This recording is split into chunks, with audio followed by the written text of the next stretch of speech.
window that he normally could anticipate and get the ball there, Skip. I've seen 5 weeks, and I haven't seen that yet. Drew hasn't put together one of those games. Even when they scored the 35, he got up to the shaky start against Detroit. But I'm going to need this. Some things are going to have to turn around to convince me that New Orleans, because that might be is that my pick? Yep. Yeah. Yep. And defensively, Skip, you get guys trying to do too much. Now, why would Robinson? You got the man up the rail. What is that about? Why would you try to sneak a pick? And he's looking around like... No, it's you. Yeah. That's your man. Yeah. That's your guy. Marcus Latimer. Bruh, if you open the door, flies will come in your house. You cannot get in a press position and open the door. Give the receiver free release. Skip, why are you up there then? If you're not going to press, back off. If you're up there in a press position, put your hands on the guy. He opens the gate, the guy goes right down the field. Saying that the Chargers should have won this game. For whatever reason, the kicker just, he hit the upright and bounced it off. This should have never gone to overtime because this kid played well enough to win. He was dealing last night. He outplayed Drew up and down the field, and they should have won this game. But there's some things going on that's causing me for concern for my Super Bowl representative of the NFC. Well, unfortunately for me and my guy, Tampa Bay, the Saints did win the game last night. And let me get this off my chest about kickers because I hate field goal kicking. I just despise it because it consistently changes outcomes. It tilts the scoreboard one way or the other. And it's so ludicrous that we have these little guys trot onto the field who have nothing to do with the game of football, and they swing their legs soccer style, and they win and lose games. Well, what are we doing? But it's wildly exciting for all the wrong reasons. So it comes down to a 50-yard field goal, thanks to Justin Herbert. He got him right in position. And I'm thinking, could he make this? Because it was on him. He had missed the first extra point. Right. Wide right. Yeah. And so it's on the kicker Badgley for the Chargers. And you blew it. And so your team's playing in a hole the whole game because it wouldn't have come down to this if you had made your extra point. Right. And I'm thinking 50 yards, surely can make it. And they show him, ESPN showed him before the game, he's just cooking them right through the uprights from 60. Yeah, you cooking them. Okay, here we go. And he hits it, and it starts to fade right. And then it hits the upright so dead center that it bounces straight backward. Right. It could have hit just a little bit. Carry him inside and get over the crossbar. It could have, but it didn't. And Tampa Bay, I knew as soon as it went to overtime, they're not going to win this game at New Orleans. Right. Okay, now back to Justin Herbert.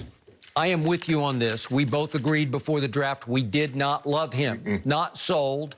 That's way too high to take Justin Herbert at 6th overall, 1 pick after Tua, your man, went to the Dolphins. Right. Okay, so this is one where I might have swung and missed because I've seen him now against Brady and Todd Bowles' defense at Tampa, and I'm like, what has gotten into him? Against my homeboy? He's throwing rockets. Yes. Rockets. He got a lively arm. Woo, big arm, easy big arm. It's like easy velocity. Okay, so I watched him for the last 2 years at Oregon, and I watched games in 2018. I went back and looked at his numbers, and I watched Stanford, then at Washington, at Arizona, at Washington State. And he made some big-time throws, and he made a bunch of mistakes where you said, wow, I don't know if he has a great feel for playing the position. Right. Then last year, I watched him lose to my man Herman Edwards' team at Arizona State, and he threw 2 touchdowns and 2 picks. And they got Auburn. I think they lost Auburn, and he didn't play particularly well. 27-21. It's okay in that game, threw for 242. Then I watched, as you did, the Rose Bowl against Wisconsin, and he wound up 14 of 20 for 138, no touchdowns and 1 pick, and was the Rose Bowl MVP because he led the game. Okay, so I'll give you that, but it wasn't great. And then I watched the Senior Bowl, and they don't play very long, but he had a really good, just a surge that won him Senior Bowl MVP. Okay, way to go. But I still didn't love him. I saw too much indecision, and he didn't look that confident in his own skin.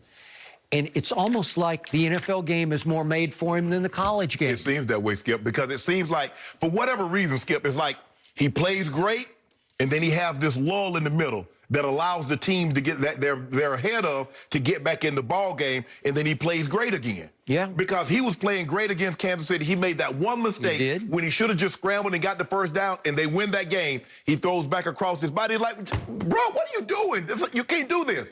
And then you see him against Tampa, 24-7, and he's dealing. I believe they should have took a knee, get into the locker room. But, hey, he struggles. They come back, and then Tampa takes the lead, and then you see him go right back up top like, I'm here to stay. Boom, he throws a bomb and retakes the lead. And you see this like, okay. But now you see why Anthony Lynn made that decision. That's the starter. Moving forward, I understand, Tyrod. I brought you here. I coached you in Buffalo. I got it. But that guy has what you do not have. I also blasted them for not signing Cam because I thought going into SoFi Stadium, you need a big superstar quarterback, and Cam could have been your lightning rod draw, right? They might have found him, and we didn't even know it. Well, okay, they might have. Yeah. So I have been pretty right about a lot of quarterbacks coming out of college. I told you Dwayne Haskins. I'm just not buying. I didn't see enough at Ohio State.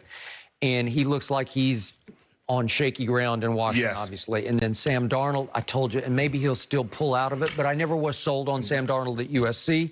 And then I definitely told you Josh Allen at UCLA. Josh Rosen. I just didn't. I like Josh Allen. Yeah. But Josh Rosen wasn't that guy. Again, I didn't see the supreme confidence, the feel for the game that you need to play at this level. So those three guys are on the outs. This guy's on the ups, man. Because you say, is it just blissful ignorance because he just got thrown into the starting lineup against the Chiefs? No, not on Monday Night Football. You know it's coming. Yeah, it's Monday Night Football, and you know it's there. Skip, and his ability, like I said, I knew he had athleticism because I saw him run in the Rose Bowl and do what he did. But his ability to throw the ball on the move, that first touchdown to Keenan Allen, who he lost last night. He lost him to back spasm and still hung in there.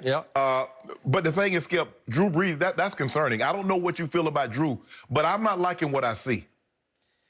He's just lost whatever pop in his arm he used to have. It's not there. He has to, like, muscle it up. He has to get a little bit of a running start. It's a javelin throw, and it takes a lot of effort for him to throw a 15-yard pass.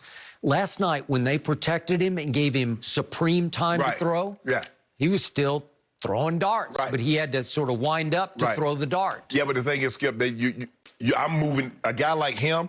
I'm moving him off that spot because he's not a guy that can throw as accurately on the move like a Russell Wilson, like a Mahomes, even like this kid, Herbert or Josh Allen. That's not what he does. So I'm going to move him off that spot. And so if I can get him to move off that spot, I got a better chance. But, Skip, I just don't see the confidence. I'm watching him, like I'm saying, I'm sure but I don't see the confidence the Drew that was throwing with great anticipation because, like I said, he's never had that shotgun arm. No. But his anticipatory skills were always great, and he could get it there. It's not getting there anymore. Okay, but my problem with Drew Brees, because I'm rooting against him in this division, you don't write this man off. Right. He still threw for 325 last night. On Monday Night Football, he now has 18 300-plus yard games. It's more than twice as many as any other quarterback, including Tom Brady on Monday night. Well, Skip, he's played a bunch of them. I got it. They love New Orleans because they know the crowd's going to be rowdy.